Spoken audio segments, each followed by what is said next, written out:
Hampir setahun Xiaomi meluncurkan Amazfit GTS versi pertamanya, yang mana desainnya menurut gua paling dekat dengan Apple Watch saat ini. Dengan harga menyentuh 2,2 juta rupiah. Apakah jam ini masih sepadan sebagai budget premium smartwatch yang mirip Apple Watch? Banyak hal yang gue pikirkan ketika Amazfit GTS 2 ini muncul. Seperti apakah gue perlu upgrade atau perlu cari merek yang lain ya. Di GTS 2, desainnya masih mirip dengan generasi sebelumnya. Namun kalau diperhatikan, crown atau dialnya itu sedikit berbeda desainnya. Nah juga pada bagian bawah jam ini kini sudah lebih banyak menggunakan sensor. Layar dari Amazfit GTS 2 ini masih menggunakan layar AMOLED dengan kedalaman hingga 341 ppi density, yang mana masih menjadi layar terbaik untuk sebuah smartwatch. Tidak banyak berbeda dengan versi sebelumnya, namun tampilan watch kini lebih banyak. Watch face secara default bisa tersimpan lebih banyak di jam ini, bahkan hingga 9 tema. Dari yang sebelumnya cuma 3 tema di Amazfit GTS 1. Watch face-nya juga masih customable dan makin banyak yang bisa diatur-atur sesuai dengan keinginan kalian. Nah, berita baik buat kalian yang bertangan kidal, jam ini juga ramah bagi mereka. Karena jam ini bisa dirotasi hingga 180 derajat. Juga kini adanya fitur lock dengan pin yang bisa menambahkan extra protection atau keamanan privasi jika jam kalian ini tertinggal. Untuk fitur kesehatan, jam ini punya penambahan fitur SpO2 atau mengukur kadar oksigen dalam darah kalian. Jadi sama seperti Amazfit BPU yang sebelumnya sudah gue review. Kalian bisa lihat video gue di atas ya. Nah, fitur ini menjadi sangat penting di tengah pandemik ini dan sudah menjadi standar bagi jam tangan pintar yang punya fitur kesehatan. Meski Amazfit mengklaim ini bukan alat kesehatan dan tidak bisa dijadikan sebagai alat deteksi profesional, namun dengan jam ini kita bisa mendapatkan referensi pada diri sendiri tentang apa sih yang terjadi pada diri kita saat berolahraga ya guys ya. Ketika kita sedang istirahat, sedang maraton, atau bahkan ketika sedang lelah. Karena kekurangan kadar O2 bisa menyebabkan kita merasa pusing, sehingga kita harus segera beristirahat. Nah, jam tangan ini juga masih punya heart rate monitoring selama 24 jam dan bisa memberikan warning jika melebihi batas yang kita atur sebelumnya. Juga ada sleep monitoring yang bisa memberikan informasi kualitas tidur kita. Dan tidak lupa, stress monitoring agar kalian tahu kapan harus beristirahat. Upgrade yang paling besar di jam ini menurut gue adalah kita bisa mengangkat telepon dan berbicara langsung via jam ini tanpa harus mengeluarkan handphone kalian. Yes, sekarang sudah punya fitur mikrofon dan speaker. Mungkin agak aneh ketika orang melihat kita berbicara pada sebuah jam tangan. Mengingatkan kita pada film-film spionase atau superhero kayak Power Ranger ya guys ya. Suara speaker dari jam ini juga cukup jelas dan keras.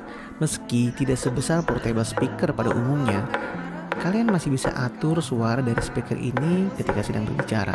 Mikrofon dari si Amazfit GTS yang kedua ini, gue mau coba ketika kita pakai biasa gayanya seperti ini, suaranya bakal seperti apa ya. Karena sekarang gue sedang recording ya handphonenya dengan si jam ini untuk ngetahuin kualitas audio quality-nya atau kualitas mikrofonnya. Nah sekarang kita coba minta lawan bicara untuk ngomong. Halo, suaranya jelas nggak? Halo, jelas suaranya. Bagus ya? Iya, bagus.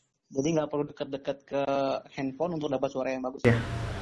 Kamu nggak ngomong kayak Power Ranger? Nggak, belum. Nah ini masih 50% ya. Yuk apa? Nah sekarang kalau kita ngomong begini suaranya lebih jelas atau enggak? Ini sekarang gaya ngomongnya gaya ngomong Power Ranger nih. Oh, ini jelas banget sih. Jelas banget ya, jelas ya. Iya, tapi kayaknya nggak jauh beda juga sama yang sebelumnya. Kalau yang sekarang nilainya berapa? Ini 8,5 sampai 9. Kalau yang sekarang nilainya berapa? Ya, itu 8,5 sampai 9. Bagus kok. Sama deh, oke. Ya. Dan tentu saja, jika memiliki mikrofon di jam ini, kita bisa bikin voice command. Jadi kita bisa meminta jam ini untuk melakukan apapun via suara. Misal, untuk masuk mode olahraga, mengunci screen layar, atau bahkan meminta jam ini untuk memutar lagu tanpa harus connect ke handphone kalian. Yes, memutar lagu di jam ini kini bisa dilakukan tanpa perlu connect ke handphone. Kalian bisa memindahkan file musik dari handphone dan memindahkannya ke jam tangan ini via wireless app. Nah, karena jam ini punya internal memory hingga 3 GB. Artinya, kalian bisa memutar musik hingga 600 file di jam ini.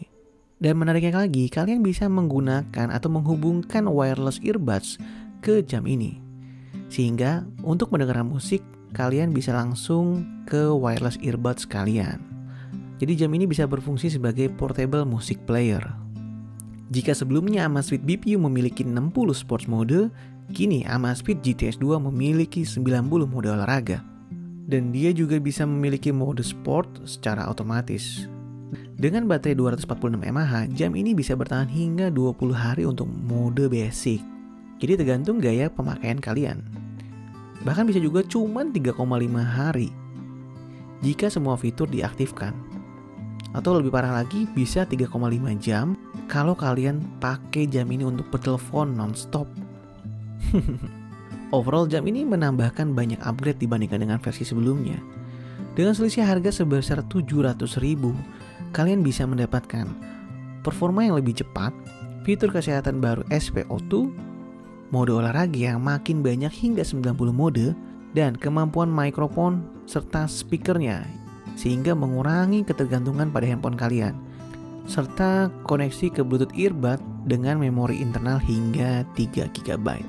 Nah, kekurangannya menurut gue, meski jam ini memiliki desain yang hampir serupa, namun charger pada jam ini tidak bisa digunakan dengan versi sebelumnya atau sebaliknya. Juga aplikasi yang masih lambat dan kurang banyak untuk peningkatan. Desain dari dial atau crown-nya ini tidak bisa dipakai sebagaimana layaknya Apple Watch ya guys ya. Jadi tombolnya cuma bisa untuk diklik, walaupun bisa diputar-putar. Jika kalian pengguna seri pertama, jam ini sangat gue rekomendasikan buat upgrade. Namun jika kalian mengharapkan sesuatu yang lebih versatile dan kompleks, smartwatch TicWatch E2 adalah pesaing yang perlu kalian perhatikan. Bahkan dengan harga yang lebih murah, jam TicWatch ini punya OS Android atau Wear OS yang menawarkan kemampuan aplikasi pihak ketiga yang sangat luas. Sebagai contoh, kalian bisa install Spotify, Google Maps, dan Google Voice sebagaimana kalian download di Play Store-nya. Yang tentu, kemampuan tersebut bisa meningkatkan kualitas olahraga kalian lebih jauh lagi. Namun tentunya kemampuan baterai yang lebih besar bikin TicWatch ini bakal lebih sering di-charge dibandingkan dengan Amazfit GTS 2 ini. Nah, jadi kalian pilih yang mana nih guys?